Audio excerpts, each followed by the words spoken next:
So we went through the four major roles of glutathione, summarized by the word idea.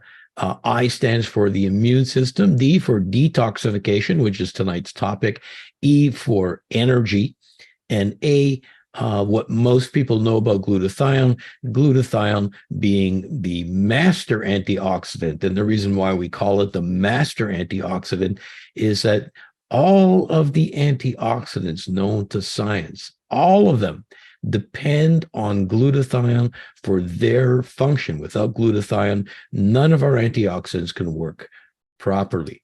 So let's focus in on tonight's topic, detoxification.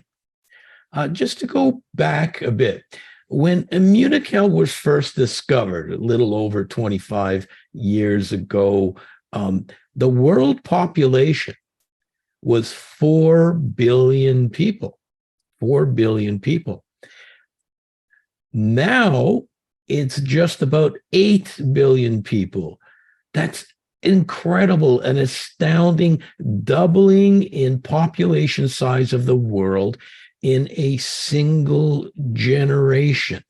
We've been on this good earth for a long, long time, but in one generation, we have doubled our population, which is very, very scary, because along with doubling our population has come an exponential rise in pollution and toxins and environmental damage. I mean, there's twice as many people to spew this stuff out and to require industry and manufacturing. And so this has led to some bad situations. According to the World Health Organization, a shocking 90% of all of humanity live in places that exceed safe limits, 90%. And air pollution, get this, air pollution represents the fourth largest threat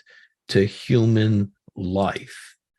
More than cancer. Air pollution kills more people than cancer, more than drug abuse, more than automobile accidents, and far more than war. Air pollution kills far more people than war. And how does our body deal with this? We're adaptable creatures, but even Mother Nature has its limits to abuse. We all have built-in mechanisms to attempt to rid ourselves of all of these toxins. Of course, major organs like the liver and the kidneys, they specialize in this area. The liver and the kidneys are what literally cleans crap out of your body. But each and every cell in our body has its own independent detoxification mechanisms. And of course, the main one in your cell is glutathione. Key to all of this is our topic today, glutathione and detoxification. Okay, so let me just change tact a bit, and I'm going to ask you all, what is the most common substance used as an attempt to suicide by overdose? I'm saying in the emergency department, which I worked in for many, many years, of course, we would get people that try to kill themselves by overdose. What do you all think the number one substance was? I'll give you a second to ponder on that. Well, the number one drug actually is alcohol. Most suicide patients, the thing we'll find most commonly on board is alcohol. But the second most is acetaminophen. Acetaminophen. And you all know it by different names: Tylenol, Adasol, paracetamol, Panadol, all kinds of names. Let's just talk about acetaminophen overdose, because it's how I first learned about glutathione. So let's say you've gotten into a fight with your boyfriend or your girlfriend or your husband or your wife or your significant other, and they've really peed you off. And so you start to look at that bottle of Johnny Walker, and you take a couple hits and you're getting even angrier. And you're pacing around the house. Sorry. And you see this big old bottle of extra strength Tylenol. And you take another hit of the Johnny Walker, and that bottle starts to look more and more attractive. And boom, you find yourself, you snapped off the lid, and you've taken all of that extra strength Tylenol. Now, for those of you that don't know, a bottle of extra strength Tylenol, it will kill most people. It will kill most people. And the way it kills you is that literally your liver falls apart in anywhere between 2 and 5 days. So you've taken this overdose. You pass out. You wake up the next morning with a bloody headache, despite all the Tylenol, and you head over, or someone takes you over to the local emergency department, and you're met by the triage nurse, and the triage nurse says to you, "Why are you here?" And you say, "Well, I've just taken an overdose." What did you take? I took Tylenol. When did you take it? Well, I took it last night. And the triage nurse says, "Good." You're wondering, it's a bit of a strange response. So he or she brings you into a cubicle where you're assessed by another nurse who takes your vital signs and looks you over and takes blood tests and asks you again, "I see you've taken a Tylenol overdose. When did you take it?" And you say, I took it last night. And they go, "Great. Great." That's strange. And she leaves the cubicle, and you're sitting there. And if you're in Montreal or Toronto, you're sitting there and you're sitting there. Eventually, in comes the medical resident. And the resident has been up all night, and it looks like hell. Clothes are all crumpled, hair is disheveled, unshaven, could be male or female. And they ask you, "You took a Tylenol overdose. When exactly did you take it?" "Sometime last night." And the medical resident says, "Fantastic."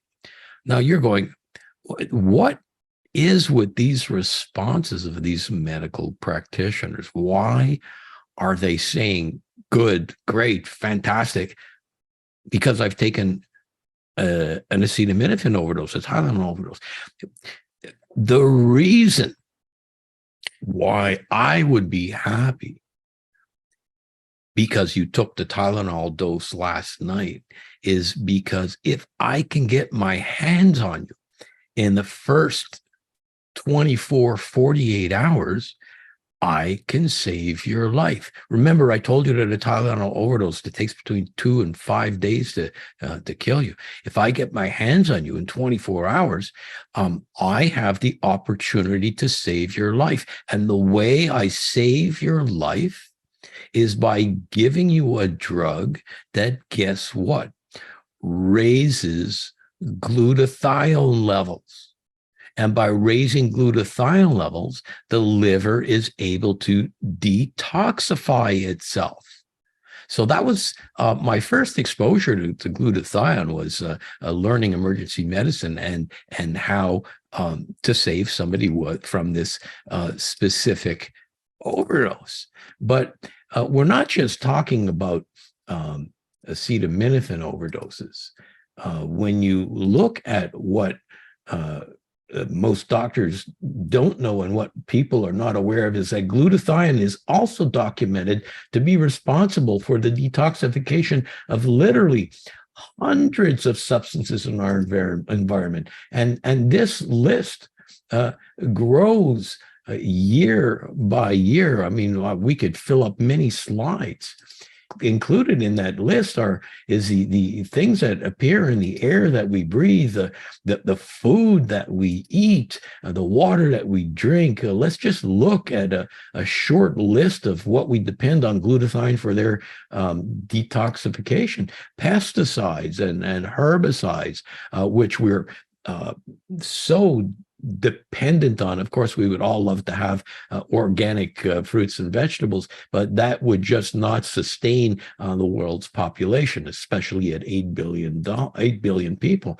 Automobile exhaust, which is a huge issue. A cigarette smoke. Fortunately, cigarette smoking is coming down a bit, but if you are a smoker or you live with a smoker, you need glutathione to detoxify the smoke.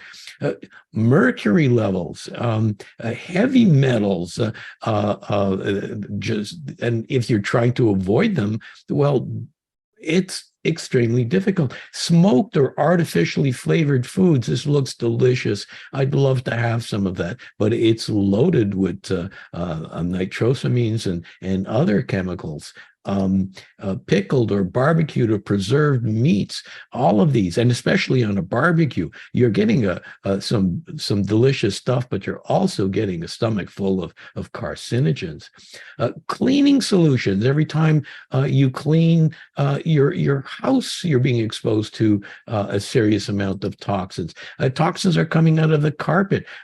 Toxins come out of the paint that we use. Toxins are in the amalgams in our teeth. These are mercury amalgams that the mercury's got to go somewhere, and it goes into your body. I mean, we are surrounded. And we even have a list of new diseases in medical books that are called environmental diseases. Multiple chemical sensitivity is one environmental disease. Sick house syndrome. You can have a whole family sick at the same time and not knowing that it's actually the house that's causing it. Chronic fatigue syndrome has been linked to chemical exposures, and many, many more. And by no coincidence, the highest levels of glutathione to be found in your body is in your liver, which is essentially your major organ of detoxification. Makes perfect sense. Fortunately, glutathione detoxifies all of these substances in a number of different ways. We can get into things like the different phases of liver detoxification that glutathione is involved in, but that would be probably beyond the scope of this lecture. But I show you this slide just to let you know there are many phases of the detoxification, and glutathione is involved in all of them. And if anybody is interested in diving into this topic, I welcome you to read my latest book on glutathione. The whole section of the book covers detoxification. So to simplify, glutathione can detoxify by neutralizing free radicals.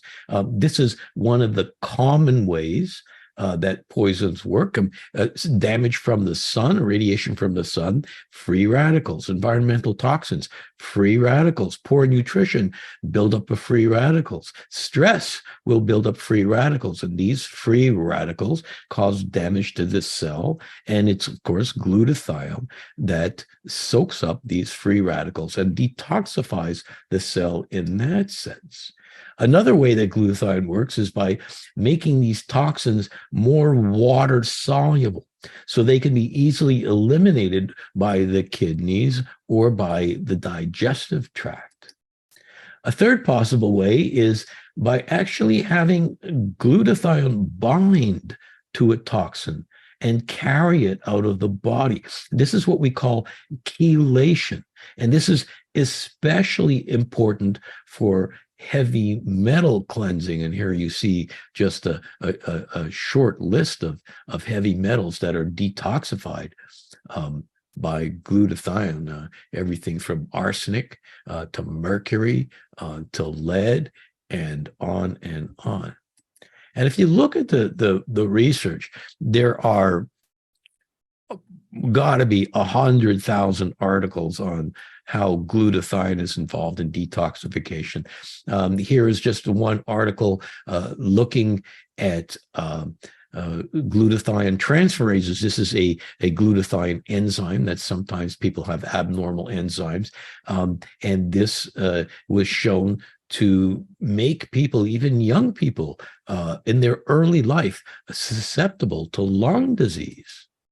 Here's another article looking at measuring the same glutathione enzyme in clinical practice when we're looking at environmental pollution. And of course, this would be a good indicator of what levels of pollution there are in the environment, because we need these glutathione enzymes to detoxify. Here is an article that links pollution to lowered glutathione levels in red blood cells of children with autism. So autistic kids have a deficiency in glutathione and hence have a deficiency in detoxification. Here's an article called "How Do Glutathione Antioxidant Enzymes and Total Antioxidant Status Respond to Air Pollution Exposure?" And the answer is poorly. Being exposed to air pollution or other forms of pollution will eventually deplete glutathione. Here's an interesting article looking at men who work at gas filling stations.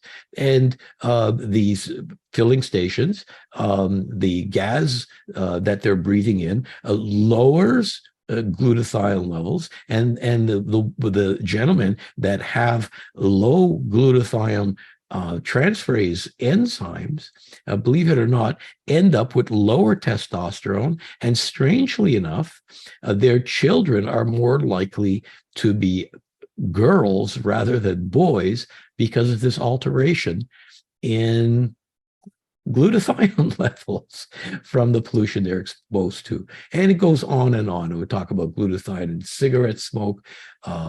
We're looking at time lost from school by school kids because of pollution and a deficiency in these glutathione enzymes.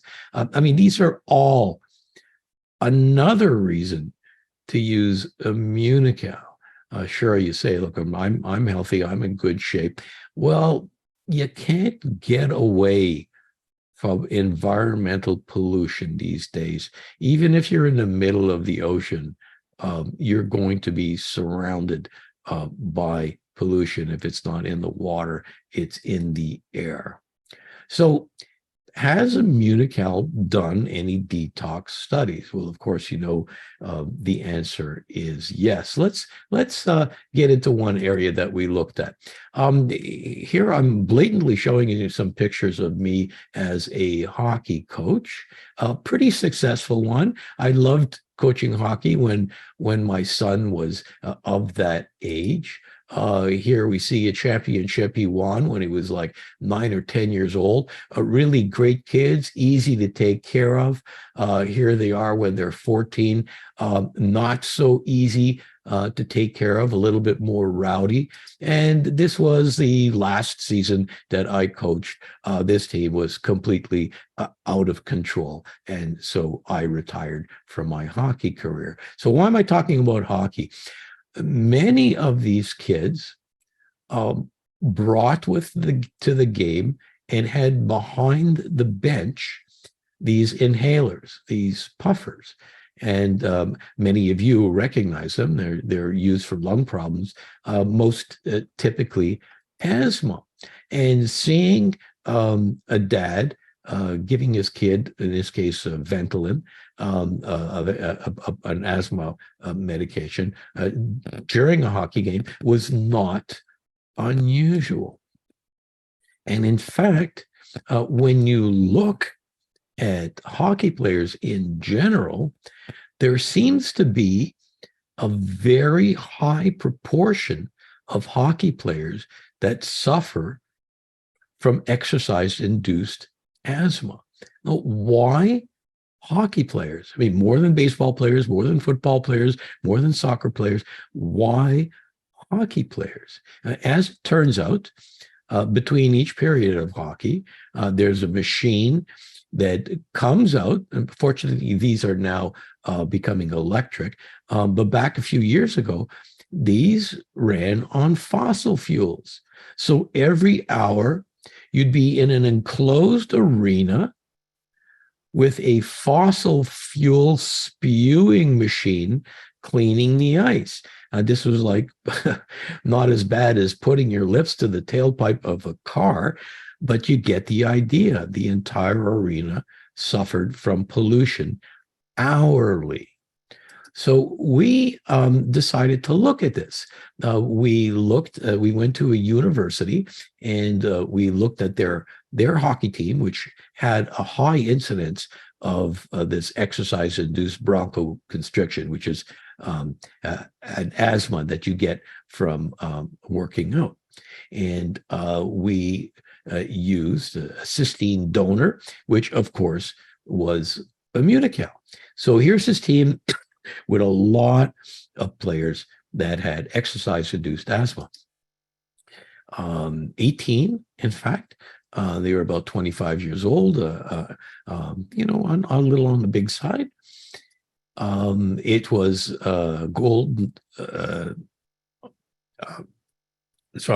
it was a gold standard study, double-blind, placebo-controlled, Immunical versus a placebo.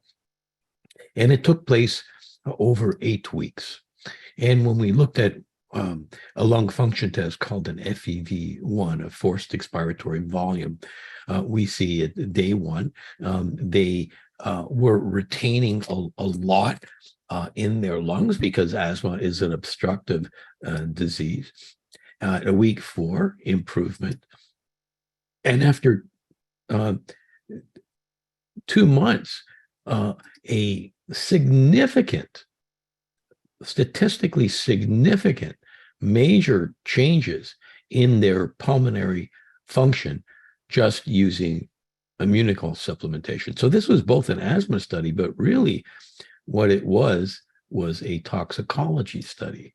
I mean, many of our cities will look like this several times a year, if not all year long.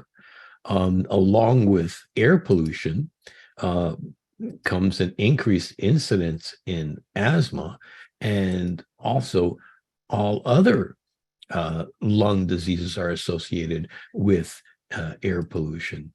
Here we see some typical stats of the most polluted cities, major cities in the world, but even here in Montreal and in Toronto and in New York in the last couple of weeks, with all the forest fires here in Quebec, both Montreal and New York and Toronto, we all had our days where we had the highest levels of pollution in the world. Montreal was the most polluted city in the world.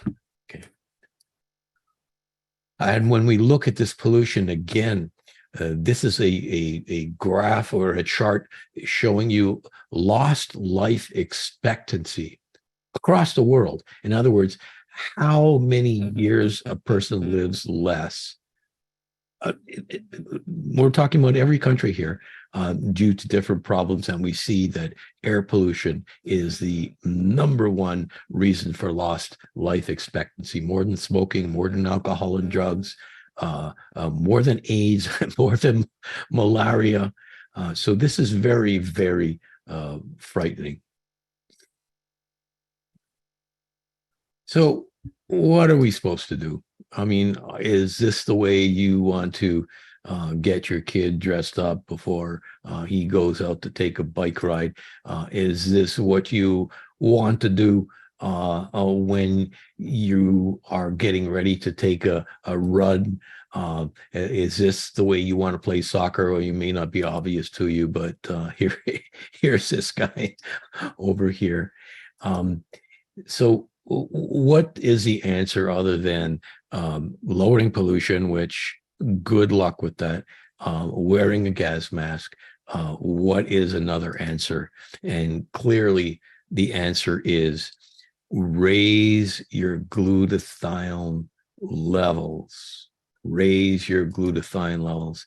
And I like to tell people that glutathione next to water, is the most important detoxification substance you have in your body. So thank you very much for your attention. And of course, you want to learn more about glutathione, feel free to go on Amazon and pick up my book. I also have a Facebook page where I'm posting new articles all the time. There's a YouTube channel where this webinar, as well as many others, are going to be posted. And so let's open up the floor. Dr. Gutman,